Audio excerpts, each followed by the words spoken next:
this channel, my focus is on faith, wealth, and book writing. Today we'll be discussing the 4 types of wealth, and I start with a story. Now, recently I went to preach in a particular church.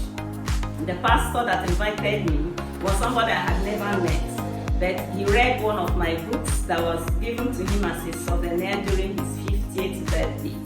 Okay, a friend of mine had made a souvenir with one of my books and presented it to him. So based on the content of the book, he invited me to minister in his church. And I had such a very beautiful time with his church family.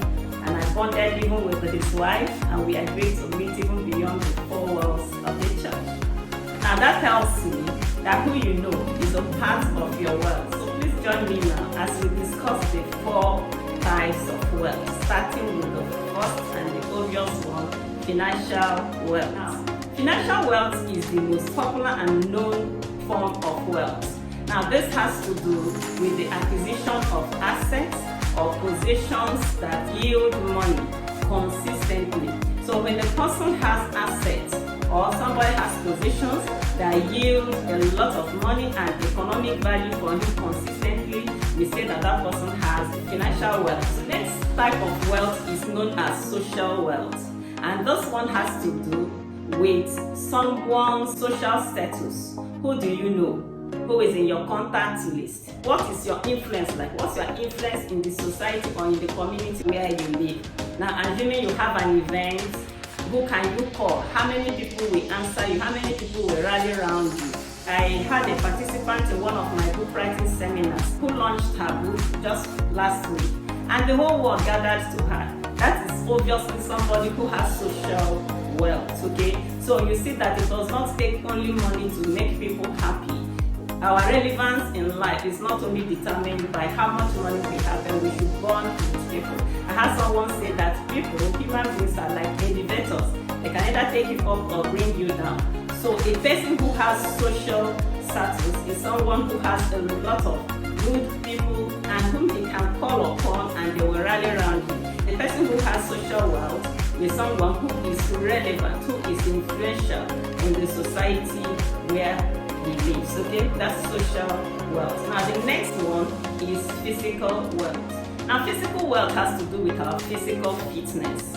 A person who has physical wealth is healthy, and because he's healthy, he can leverage his good health to produce financial wealth, and he can leverage his good health even to enhance his social wealth. So physical wealth is very important, and that's why it's so important that we take care of our health, okay? According to Jim Rohn says, take care of your health, for that is the only place where you will live. There is a quote that says that you should do exercise. A person who ignores exercises will of necessity embrace illness. If you look at the human body, you see that it has joints. That shows us that we are meant for movement. We are meant for exercises.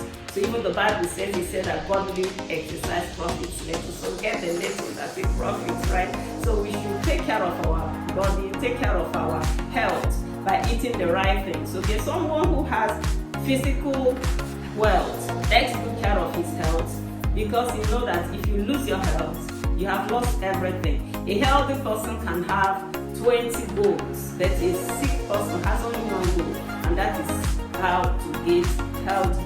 So we should take very good care of our health. That's what people who have physical wealth do. They take very good care of their health. And the last form of wealth is time wealth. And of course, time is the currency of life. It is time that we leverage on to create every other form of wealth. So a person who has time wealth is someone who has learned how to maximize his time. Is someone who has learned how to use his time well. You ask many people, everybody says, I am busy. But the most important question to ask is, are you busy doing what? Are you busy doing high value activities? Are you investing your time in reading and in personal development oriented in activities? Or you're busy watching videos and doing entertainment-based activities? Are you busy doing these empowering activities? People who have time wealth, they maximize their time and they invest their time in doing things that help them to become highly successful in the society. So I want to encourage you to work towards getting financial wealth, but don't stop there. Work on your social wealth, treat people well, relate well with people.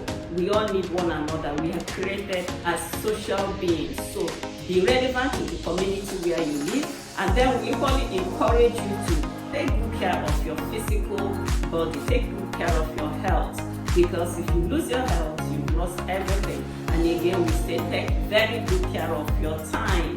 We say time wealth is so important. Use your time well. If you use your time well, you'll be able to create every other form of wealth. Thank you so much for being a part of this beautiful video. I encourage you to please like this video, subscribe to my channel, and let us talk about this beautiful channel. You can watch our previous videos. They are very, very enlightening. Thank you once again, and until I come your way next time,